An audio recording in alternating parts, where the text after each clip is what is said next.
Bonjour tout le monde et soyez le bienvenu sur votre chaîne ISBTP Channel. Dans ce tutoriel, on va voir comment faire un traitement d'eau avant leur écoulement dans un réseau eau chaude et avant la chauffer dans un chaufferette afin de protéger notre réseau et notre installation contre tout type de stagnation de calcaire ou corrosion de réseau.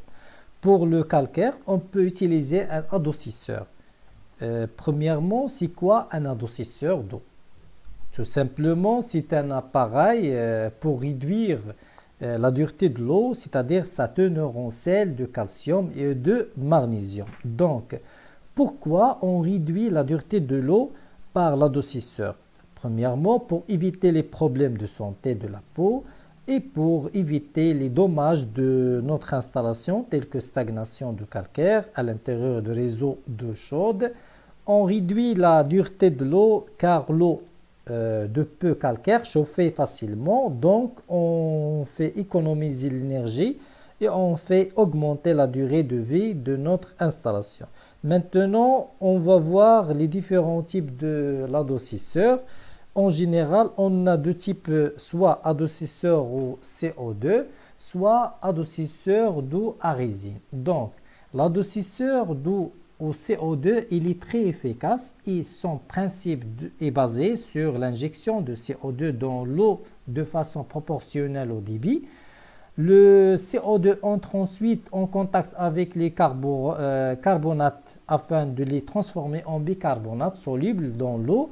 Cet appareil est plus cher qu'un adoucisseur d'eau à résine et ce dernier utilise une résine capteur d'ions pour transformer l'eau dure en eau douce et cet appareil le plus utilisable pour traiter et contrôler la dureté de l'eau. Donc, dans quel cas on peut utiliser l'adoucisseur ou bien on peut poser la question quand on peut utiliser l'adoucisseur d'eau. Tout simplement selon les différentes valeurs de TH, puisque la dureté de l'eau mesurée par un kit express pour mesurer le TH. Le TH signifie le titre hydrothermique plutôt. En général, on a 4 cas selon les valeurs de TH. Premier cas, quand TH inférieur à 20 degrés français et supérieur à 10 degrés français, dans ce cas, inutile d'installer un adoucisseur car l'eau contient seulement la dose nécessaire pour la santé en sels minéraux, c'est-à-dire en calcium et en magnésium. Sachant que le calcium est nécessaire pour les os, les cheveux, etc. et le magnésium est essentiel pour le bon fonctionnement de cerveau.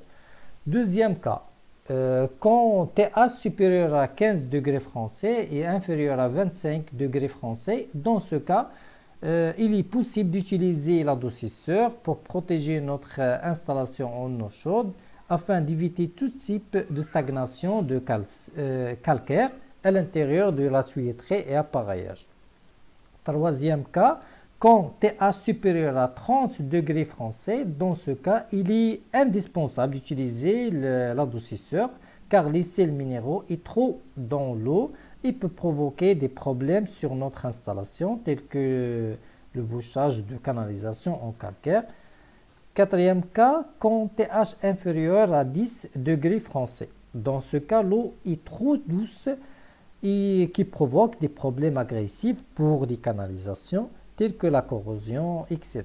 Donc, il faut éviter de réduire la dureté de l'eau à 10 degrés français et protéger notre installation contre les sédiments. C'est pourquoi on utilise le filtre anti-sédiments puisqu'on peut l'installer après le compteur d'eau potable et avant l'adoucisseur.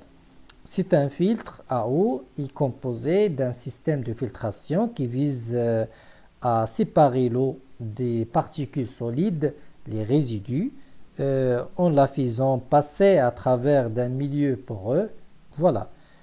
Maintenant, reste à voir le principe de fonctionnement d'un adoucisseur et comme vous voyez sur le dessin explicatif que après le passage de l'eau dure par le filtre, il arrive au bac à résine et fait contact avec les pastilles de la résine.